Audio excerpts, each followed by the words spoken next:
এখানে আমরা মাটন নিয়েছি 700 গ্রাম। মাটনের মধ্যে 1 টেবিল স্পুন আদা বাটা,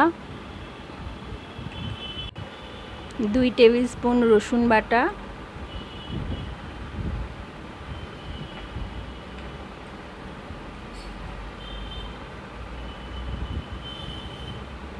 1 টিস্পুন হলুদ গুঁড়ো, কাশ্মীরি লঙ্কার গুঁড়ো নিয়েছি 1 টেবিল স্পুন,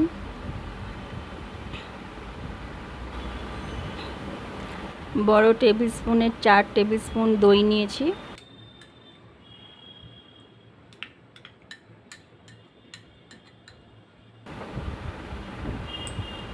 3 টেবিল স্পুন সর্ষের তেল নিয়েছি। এই রান্নাটা সর্ষের তেলেই করলে খেতে ভালো লাগবে।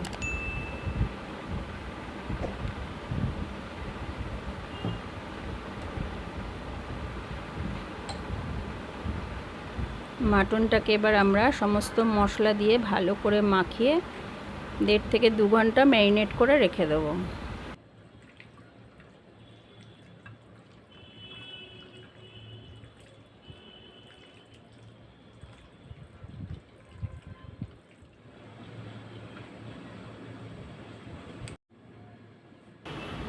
এখানে আমরা 3টে বড় সাইজের পেঁয়াজ কুচি করে নিয়েছি। এখানে একটা গুঁড়ো মশলা আমি তৈরি করব। এই রান্নাটার এই গুঁড়ো মশলাটা স্পেশাল। কি কি নিয়েছি দেখে নিন।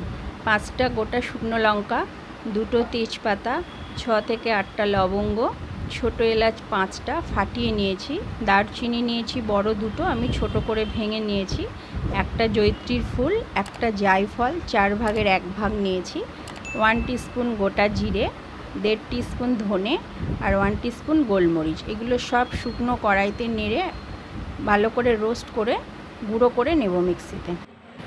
আমি এখানে পুরো রান্নাটা প্রেশার কুকারেই করব, তো প্রেশার কুকারেই শুকনো গোটা মশলাগুলো একটু ড্রাই রোস্ট করে গুঁড়ো করে নেব মিক্সিতে। গোটা শুকনো লঙ্কা, তেজপাতা দিয়ে সব মশলাগুলো একসাথে দিয়ে ভেজে নেব একটু।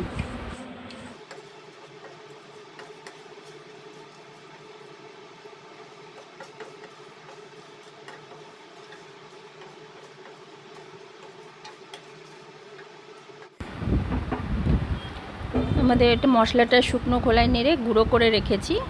এবারে সর্ষের তেল দেব। এই রান্নাটা পুরোটা সর্ষের তেলেই হবে। বড় টেবিল স্পুনের 4 টেবিল স্পুন মতো সর্ষের তেল দেব।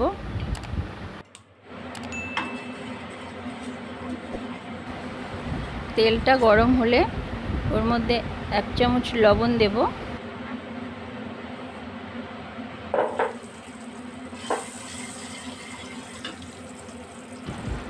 ভালো করে নেড়ে নেব।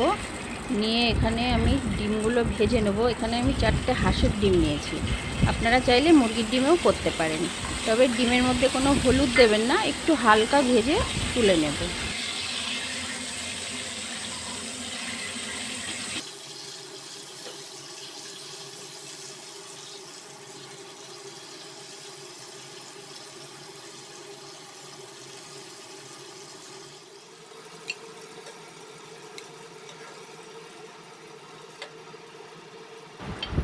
ডিমগুলো ভেজে তোলা হয়ে গেলে এর মধ্যে আমরা আলু দেব। ওই তেলের মধ্যে একটু আলুটা ভালো করে ভেজে নেব।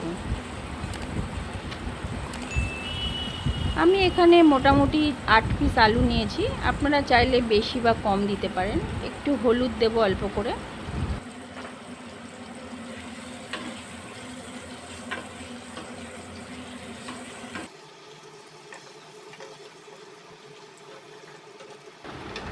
আলুটা ভালো করে নেড়ে চেড়ে একটু ঢাকা দিয়ে রেখে দেবো, গ্যাসটা কমিয়ে রাখবো। এবারে ঢাকাটা খুলে আলুগুলো তুলে নেবো একটা প্লেটের মধ্যে।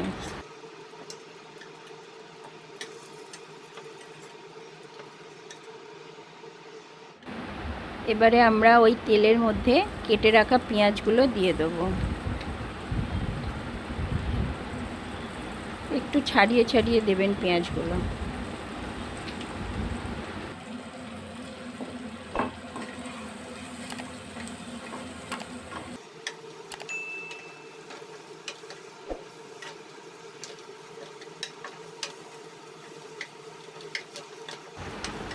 পেঁয়াজটা খুব বেশি ভাজা হবে না, হাফ ভাজা হবে। পেঁয়াজটা এরকম হাফ ভাজা হলে তারপরে ম্যারিনেট করা মাটনটা আমরা দিয়ে দেবো এর মধ্যে।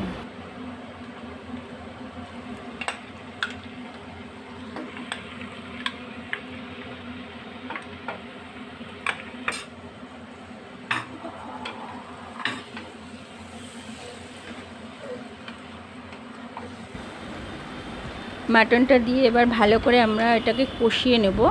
আমরা ম্যারিনেট করার সময় মাটনে কোনো লবণ দিইনি, এইবারে একটু নাড়াচাড়া করে স্বাদ মতো লবণ দেব।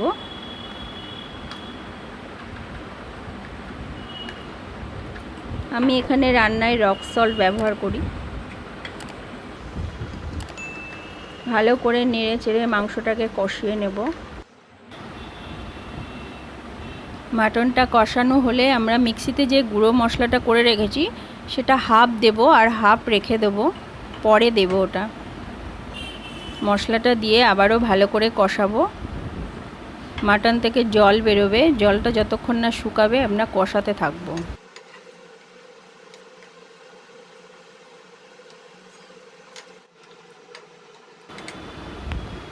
মাটনটা কষানো অল্প হলে একটু ঢাকা দিয়ে গ্যাসটাকে কমিয়ে রেখে দেবো।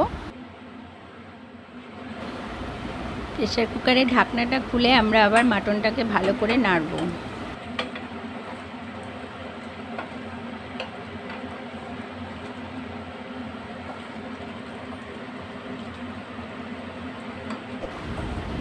মাটনটাকে নেড়ে আমরা এবার ভাজা আলুটাকে দিয়ে দেবো, দিয়ে আবারও ভালো করে নাড়ব।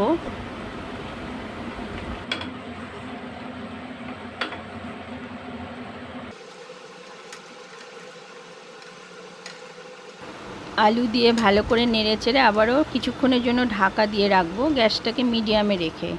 ঢাকনা খুলে আবার নাড়বো মাংসটাকে ভালো করে।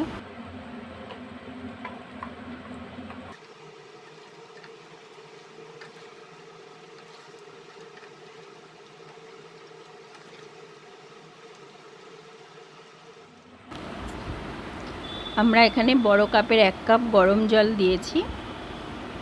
জলটা আপনাদের মাপ অনুযায়ী দেবেন। আমি এখানে বেশি ঝোল করব না, তাই 1 কাপ জল দিয়েছি। আমি মশলা ধোয়ার বাটির জলটা একটু দিয়ে দিয়েছি, দিয়ে ভালো করে নেড়ে চেড়ে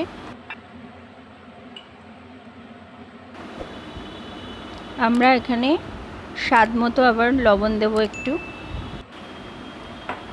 এবারে আমরা প্রেসার কুকারের ঢাকনাটা ভালো করে লাগিয়ে সিটি দেব। গ্যাসটাকে মিডিয়ামে রেখে আমরা 8টা সিটি দেবো। আপনারা মাংস অনুযায়ী সিটিটা দিয়ে নেবেন। প্রেসারটা যতক্ষণ থাকবে আপনারা রেখে দেবেন, তারপরে ঢাকাটা খুলে মাংসটা আবারও ভালো করে নেড়ে দেবো। আমরা একটা চামচে করে মাংস তুলে দেখে নেব ঠিকমতো সিদ্ধ হয়েছে কিনা।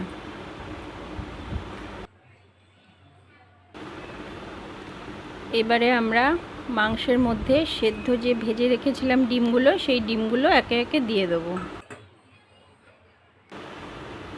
সেদ্ধ ডিমটা দিয়ে আমরা ভালো করে নেড়ে নেব। আবার লাস্টে যে গুঁড়ো মশলাটা ছিল সেই মশলাটা আবার দিয়ে দেবো। দিয়ে ভালো করে আবার মাংসটা নেড়ে চেড়ে 2 থেকে 3 মিনিট একটু ফুটিয়ে নিতে হবে।